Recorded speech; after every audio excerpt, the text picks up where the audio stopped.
Hai guys, selamat datang ke YouTube channel Mawi TV. Kali ni aku berada dalam Honda City versi yang terbaru. Jadi aku nak share kat korang tentang test drive Honda City ni berbanding dengan Toyota Vios dan juga Honda City JM6. Jadi mungkin aku ada pengalaman untuk membandingkannya dengan Vios dan juga Honda City yang lama. Jadi kalau korang nak tahu, jangan lupa like dan subscribe YouTube channel Mawi TV. Kita jumpa sebentar lagi. Okay guys, jom kita mulakan pemanduan. Okay, untuk menggerakkan kereta ni aku dapati ianya sangat mudah, kerana power yang dihasilkan oleh kereta ni adalah 121 PS atau 119 HP. Jadi ianya lebih mudah untuk digerakkan. Dan aku, pertama feel yang aku rasa adalah steering ni. Steering ni agak gemuk sedikit dia punya pemegang dia. Dan dia punya material kulitnya adalah yang agak licin. Jadi aku agak suka juga dengan dia punya steering ni. Agak menarik. Alright, kini kita melalui jalan yang off-road sikit, berbatu.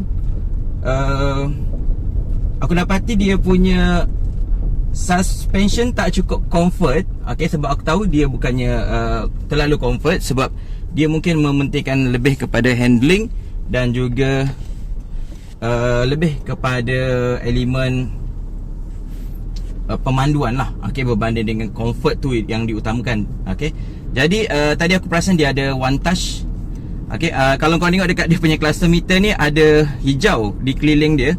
Itu menunjukkan yang kereta ni sedang dipandu dalam keadaan eco ni. Okay, baik, aku dah matikan, dia ada di ni gear. Okay, bila kita tekan minyak, power tu pergi dengan cantik, dengan smooth. Sebabnya ianya dikuasakan oleh transmisi CVT. Aku dapati ianya dapat memberikan kuasa yang mencukupi untuk kereta ni. Lag, nak kata lag, dia ada sedikit, taklah dia sermerta. Sebaliknya dia ada sedikit lag. Aku rasa itu normal lah untuk kereta ni. Yang tu apanya, yang CVT, dia memang ada sedikit lag untuk bila kita tekan lah. Okay, ini aku rasa full spec sebab dia dah ada pedal shift. Dari segi interior, aku rasa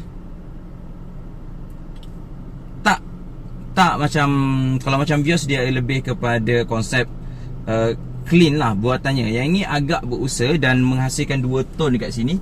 Dan ada material lembut dekat sini, menunjukkan dia cuba nak hasilkan satu yang premium lah. Sebabnya kalau Vios seluruh dashboard depan ni memang semua plastik keras. Okay, ni ada juga sentuhan sedikit plastik lembut. Alright. Aku rasa ianya lebih baik dari segi cubaan untuk menghasilkan dashboard yang lebih premium dengan meletakkan dua tone. Ada elemen soft, kemudiannya ada piano black, ada accent silver kat sini dekat aircon vent dia. Cuma macam pada aku dia cuma macam berlebih-lebihan lah dengan dia punya design ni. Itu je yang aku mungkin boleh komen lah. Okay, aku nak cuba bandingkan kadar kesenyapan kabin dia. Sebabnya kalau Honda City JM6 sebelum ni agak bising. Okay, jadi yang ini setakat ni aku dapati ianya agak senyap. Okay, agak tenang, bunyi tayar tak begitu kuat kedengaran. Jadi nanti kita akan cuba tengok sama ada betul ke tidak yang dia punya bunyi dia dah bertambah baik. Okay, aku suka dengan kursi dia, design ni. Kalau kau boleh nampak dari kamera ni, design dia ni sangat macam ada semi bucket. Okay, kat tepi ni pun ada penyokong peha. Kemudian kepala dia ni aku rasa macam agak menarik lah dia punya design. Cuma kat sini tak ada auto, dia ada day and night je kat sini. Okay, yang ni aku perasan yang agak kelemahan dia lah. Okay, kalau kau tengok dekat steering ni dia dah ada. Okay, kalau kau tengok dekat steering ni dia dah ada adaptive cruise control. Aku rasa ini yang agak bernilai lah untuk kereta ni. Dia bagi pedal shift, dia bagi adaptive cruise control. Okay, dia ke adaptive. Nanti aku study balik. Kalau salah tolong betulkan lah. Okay, tapi yang penting dia dah ada cruise control lah. Adaptive tu aku tak pasti, sebab tak silap aku itu mungkin hanya ada pada variant RS. Okay, sedangkan ini bukan. Okay, aku boleh akui bahawa kadar kesenyapan kabinnya telah bertambah baik. Pertamanya, bunyi tayar tu agak minima.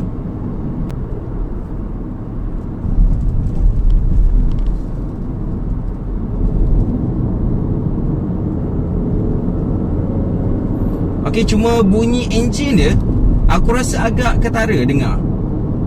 Okey, sedangkan ianya ada sebuah enjin lebih berkuasa daripada Vios, tapi bunyi enjin tu kedengaran agak ketara. Aku tak pasti sama ada korang lebih suka dengar bunyi enjin ataupun tidak, tapi aku rasa bunyi enjin tu ketara lah. Ketara tu maksudnya kedengaran. Dia bukannya bermaksud dia bising, tapi bunyi enjin bila kau tekan kau akan dengar bunyi enjin. Dia ada baik juga, ada orang suka dengan bunyi enjin ni. Okay, ada setengah orang dia tak suka, dia nak senyap je. Okay, aku rasa ada bunyi angin lah. Okay, sebab blower ni aku dah letak pada aras yang paling rendah. Tapi dia beza bunyi angin aircon dengan bunyi angin luar. Okay, dan aku sedar kerusi belakang ni agak keras. Okay, agak keras. Okay, agak keras dan dia macam ada lambar support pula kat belakang ni. Tapi sedangkan tak ada. Cuma aku perasan powernya agak baik, agak bertenaga. Dan ini kalau kau nak memotong kereta lain, memang kau tak ada masalah lah. Kau tak akan ragu-ragu lah, walaupun dengan kapasiti 5 orang penuh. Okay, aku rasa tu mungkin bunyi tayar, tapi taklah sekuat. Aku rasa dia dah tukar, Honda dah tukar tayar yang lebih baik, yang mungkin bukan tayar jenis Eco. Jadi bunyinya dah lebih kurang dan kekedapan kabinnya juga telah ditambah baik. Jadi aku rasa ini adalah satu peningkatan yang baik. Okay, dan yang aku boleh puji, aku rasa handling dia agak mantap. Respons dia kepada tindakan kita tu kita boleh rasa. Dia responsif lah, senang cakap. Okay, brake dia pun agak bertenaga atau mantap sebab dia ada 4 depan belakang semua ada brake disc.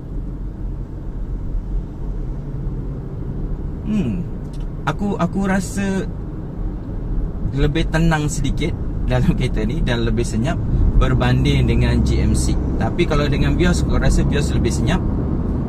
Cuma aku suka dia punya tenaga kereta ni, di mana kita tekan dia respon, dia terus pergi.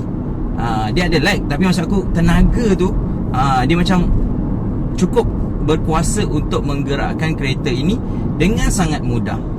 Okay, itu kelebihan bila kau punya sebuah kereta yang punya enjin yang cukup besar untuk segmen itu.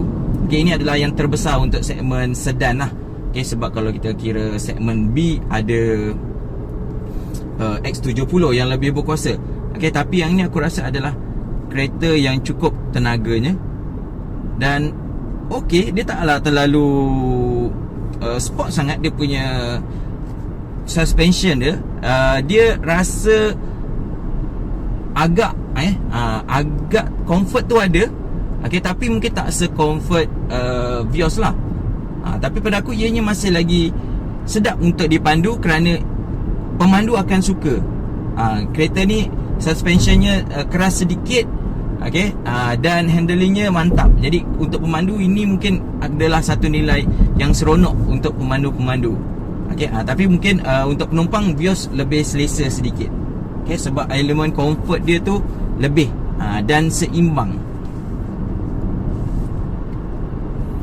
Okay, yang ni transmisi CVT. Aku perasan bila aku tekan pedal shift ni turun sebelah kiri ni, dia terus drop kepada gear 4. Sedangkan kalau Vios biasanya kalau kita drop gear gunakan pedal shift, dia akan bertukar daripada gear 7 kepada gear 5. Okey, ni terus drop kepada gear 4. Jadi dia dapat extra tujahan lah. Okey, kat sini dia tak ada auto dia tak ada manual gear. Okey, jadi mungkin satu kekurangan, tapi dia ada adaptive cruise control. Okey, cara nak guna dia tekan ni, set. Okey, jadi kita sekarang menggunakan cruise control. Okay, tak sesuai guna dia dalam bandar.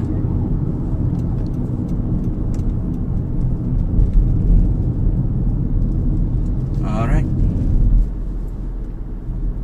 betul lah, dia dah tambah baik. Okay, boleh sahkan ianya telah ditambah baik kadar kesenyapan kabin dia berbanding dengan Honda City GM6 dulu yang sangat teruk. Mungkin dah bash yang ini start, tapi tak silap aku Honda Civic NVH dia masih teruk lagi. Tapi aku rasa batch-batch yang baru ni Honda dah hasilkan sebuah kereta yang lebih senyap, okey, berbanding model-model dahulu. Aku rasa kereta ni sedap lah. Kalau orang beli pun dia mungkin akan puas hati lah. Dah tak ada isu-isu yang mengarut lah, senang cakap kan. Terutama tentang MVH. Selain itu pemanduannya sedap, kuasanya cukup.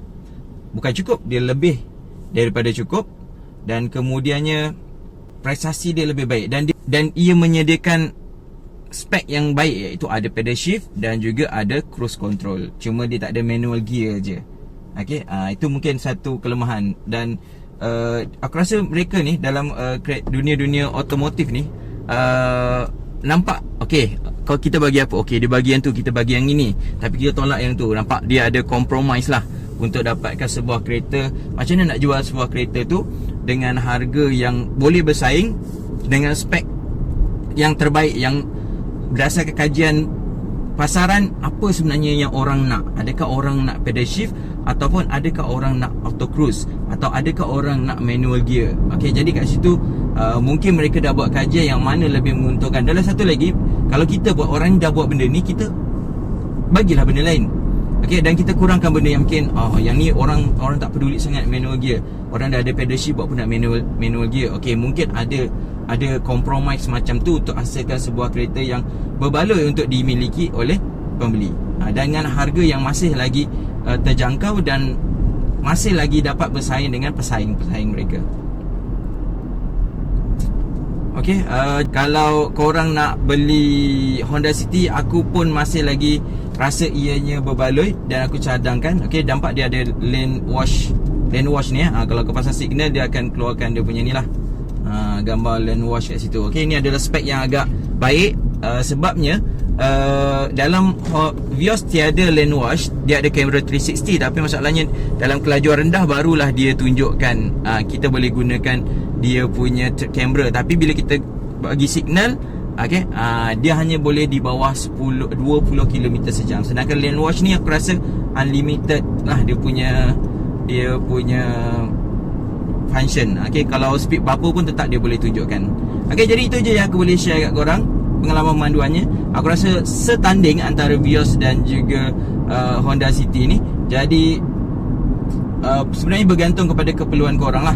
Kalau korang nak sebuah kereta yang lebih berkuasa dan tenaganya cukup, mudah untuk memotong kenderaan lain, okay, dengan lambang H yang lebih bergaya, aku rasa ini adalah pilihan yang sesuai untuk korang. Tapi kalau korang nak sebuah kenderaan yang lebih comfort, lebih senyap, okay, kemudian lebih tahan lama, keselamatannya lebih baik, lebih tinggi, maksud aku dari segi perbandingan antara V dengan G lah. Okay, jadi aku rasa Vios adalah pilihan yang lebih baik. Okay, jadi sebenarnya bergantung kepada keperluan korang lah. Okay, kalau korang pilih keselamatan, mungkin Vios. Tapi kalau korang memilih untuk sebuah kereta yang lebih berkuasa, ini adalah pilihan yang baik. Okay, jumpa lagi dalam video YouTube channel Mawi TV yang seterusnya. Jangan lupa like dan subscribe. Kita jumpa lagi. Bye. Assalamualaikum.